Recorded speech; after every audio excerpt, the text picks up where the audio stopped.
Now he has reportedly measured 33-inch arms. Yeah, right. 33-inch arms with a 77 2/8-inch wingspan at LSU's Pro Day today. What was the wingspan again? 78? 77 2/8? 77 2/8. That's kind Short. of short. Well, he had previously had measurements of 32 5/8-inch arms and 77 3/8 of an inch wingspan at the scouting combine. So my question to you both is, how did he grow? He's young. The arms off. I mean, has he been doing the thing like Felger said when he was here? Like, Hanging from the chin-up bar? Or no, like you get in a doorway. You ever have like a trainer have you do this? It stretches your chest out a little bit. So maybe he did that, doing a lot of yoga. But to go from, what was it again? It was 32 5/8 to 33. Yeah, I don't know if I believe it. I don't believe it. It's a complete crock. What do you mean you don't know if you don't believe it, Murray? Of course it's a lie. It's home cooking is what it is. He's a growing boy, Mazz. Yeah, but he does the pro day on his turf, so it's like having a home, the guy controlling the clock on the scoreboard is always going to give you an extra tick or a half a tick too short. Either way, he's going to mess with the clock in the game. Yeah, but how do you mess with it in your home field? Did you have plastic hands and they're like longer sleeves all of a sudden? You're like, now we can do the measurements. They probably got the nerds in the physics department and make a fake tape measure.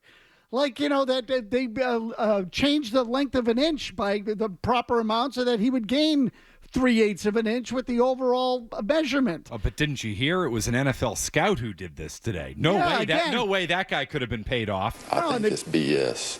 I think it's BS. What are you talking about my arm length? I think it's BS. Can we play the whole thing again? Please. For 2 years, nobody had any measurements on me, and nobody said anything about my play. So now all of a sudden, an arm length decides if I'm a good player or not. I think it's BS. But, any decision makers in the NFL, they don't really care. It's all, people who don't coach, and they don't coach for a reason. Oh, he's touchy about it. I'll tell you. Well, because it's going to end up potentially costing him millions of dollars. Well, right. Can you blame him? What do you think the Patriots are going to do? I think they're going to take him. Me too. Yeah. Me too. I think they're going to take him. I do. I'm more and more convinced now they're taking him. So if there's a domino that fell last night with the signing of Diggs, you think, Matt, it's that, now Hunter's going to be off the board. Now maybe that decision's made for them. But I if anything, it now means to me, well, now we got to work on the offensive line because the wide receiver room's done, or maybe we'll add another veteran, but we're not drafting one. So now it's time to draft the offensive line. Who we taking here? Short arms, Will Campbell. It's also their most glaring need, which we all understand. And, even if he can't play tackle in the NFL because of his arm length, they will probably try it. And if it doesn't work, you can kick him inside to guard. And I have no doubt he could be a great guard in the NFL. I think he could be a good tackle depending on, the arm length and all that.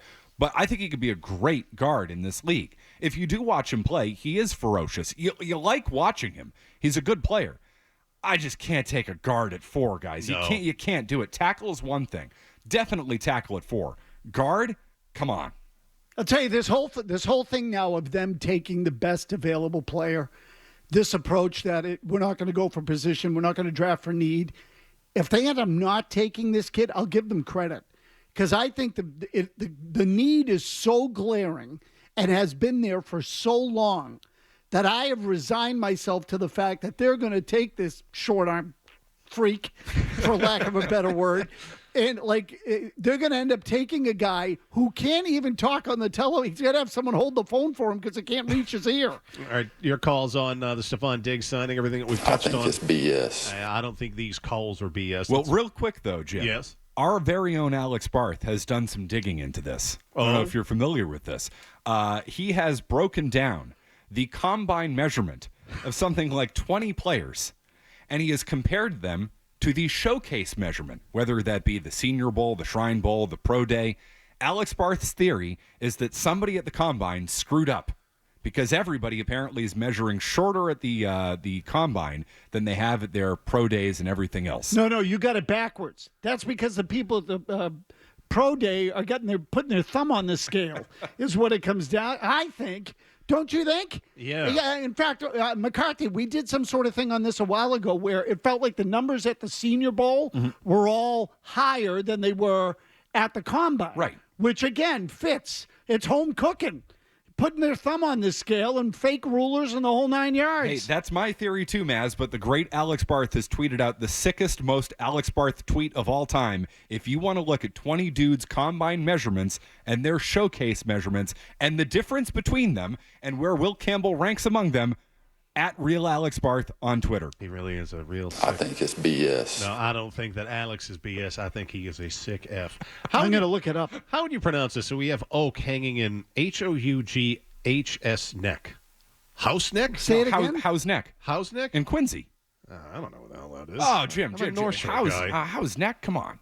Respect. My great-grandfather built a house out there with his own damn bare hands. Looks like Huff's to me. Huff's neck, like Charlie Huff. Disrespectful to Quincy. Unbelievable. What you gotta get a Huff's neck. Oak, go ahead with thoughts on the Stephon. Hey, Jim, good Hi. talking to you. Yeah, you too. It is House Neck and Quincy. Thanks for taking the call. Hey, listen, I think that by signing Diggs, that proves that they're going to try to take Hunter at 4 if he's available on that rookie contract. They overpaid for Hunter. They overpaid for Diggs. They're going to get him on the cheap.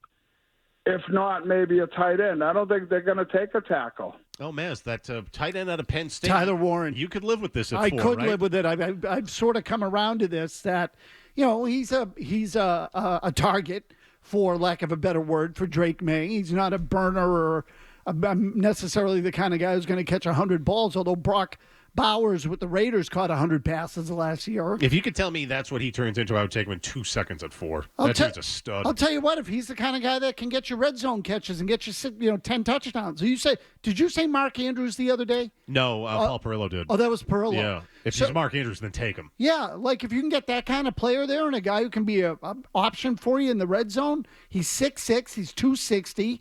I think he can block. He's a complete tight end. I would do it.